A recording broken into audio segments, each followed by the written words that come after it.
मेरे पिताजी को कोई कसक नहीं है, आप लोग उनको मिस इंटरप्रेट कर रहे हैं। उनका कहना है कि हमने एक विभाग में काम किया है और अच्छा काम किया है, हम दूसरे विभाग में भी कर सकते हैं। लेकिन मैं समझता हूं कि मैं माननीय मुख्यमंत्री जी के जो भी डिसीजन है उनका मैं सम्मान करता हूं। और मैं बोल रहा हूं ना, ये विभाग भी एक नया विभाग है, हम अगर कुछ भी करेंगे तो मेरे नाम से जाना जाएगा।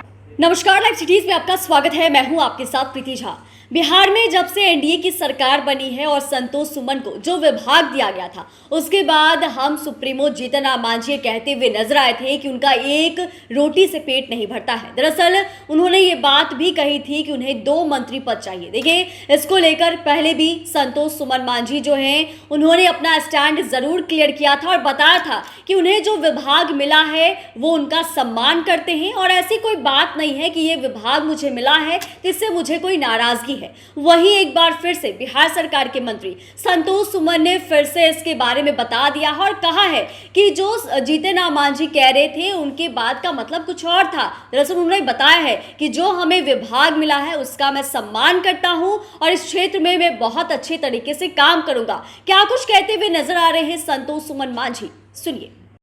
विभाग में भी निश्चित तौर पर आपको मैं बता दूं कि हमारे पास अभी भी बेल्ट्रॉन के माध्यम से 17,000 लोगों को हमने रोज़गार दे रखा है, जो विभिन्न विभागों में काम कर रहे हैं। और भी समय आने वाला समय में इस तरह की वैकेंसीज आएगी।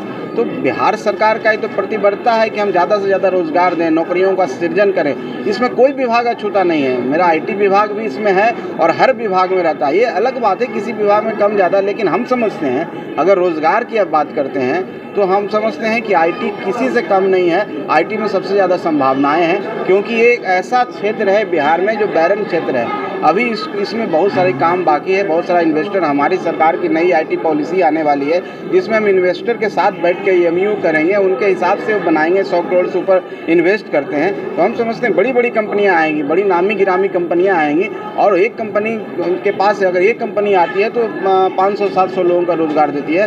तो बिहार में संभावना इस क्षेत्र में भी है और हम आशा करेंगे कि आने वाला जो नया बिहार बनेगा आईटी से होकर जाएगा। संतोष जी, आखिरी सवाल एक है कि कयास लगाई जा रही है कि पुनः फिर सरकार नीतीश कुमार पलटी मारेंगे और महागठबंधन की ओर जाएंगे, तो ऐसे में हम का क्या स्टेप?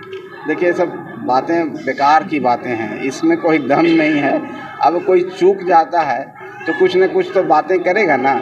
राजनीति में ये सब बातें होती रहती है। आप एकदम निश्चिंत रहिए। सर, पिताजी को दूसरे मंत्री पद की कसक है, संतोष मांझी इसको कैसे देखते हैं? पेंशन हो तो क्या कैबिनेट मिनिस्टर में दूसरा हमका चेहरा भी? देखिए, मेरे पिताजी को कोई कसक नहीं है, आप लोग उनको मिस इंटरप्रेट कर रहे हैं। उनका कहना है कि हमने एक विभाग में काम किया है और अच्छा काम किया है, हम दूसरे विभाग में भी कर सकते हैं। ये रिपीटेशन नहीं होना चाहिए, ये उनका कहना है। ये नहीं है कि कोई कसक है। और अब मैं मंत्री हूँ ना, माननीय हमारे जो संरक्षक महोदय आदरणीय श्री जीतन राम मांझी जी हैं, उनको एक पिता के नाते उनकी एक भावना थी। लेकिन मैं समझता हूं कि मैं माननीय मुख्यमंत्री जी के जो भी डिसीजन है उनका मैं सम्मान करता हूं। और मैं बोल रहा हूं ना, ये विभाग भी एक नया विभाग है, हम अगर कुछ भी करेंगे तो मेरे नाम से जाना जाएगा। तो ये अपार संभावनाओं का विभाग है। सर, बिहार में एनडीए के अलायंस पार्टनर है। 24 के चुनाव में सिटिंग फार्मूला भी बहुत अहम होता है। हम किन क्षेत्रों में अपने लोकसभा के प्रत्याशियों को लेकर इंटरेस्ट दिखाते हैं? देखिए, वो सब हम लोग बैठ के तय कर चुके हैं, कर लेंगे। उसमें कोई मीडिया का कोई रोल नहीं है। हम समझते हैं इन बातों को बोल के विवाद के सिवा कुछ नहीं है। धन्यवाद।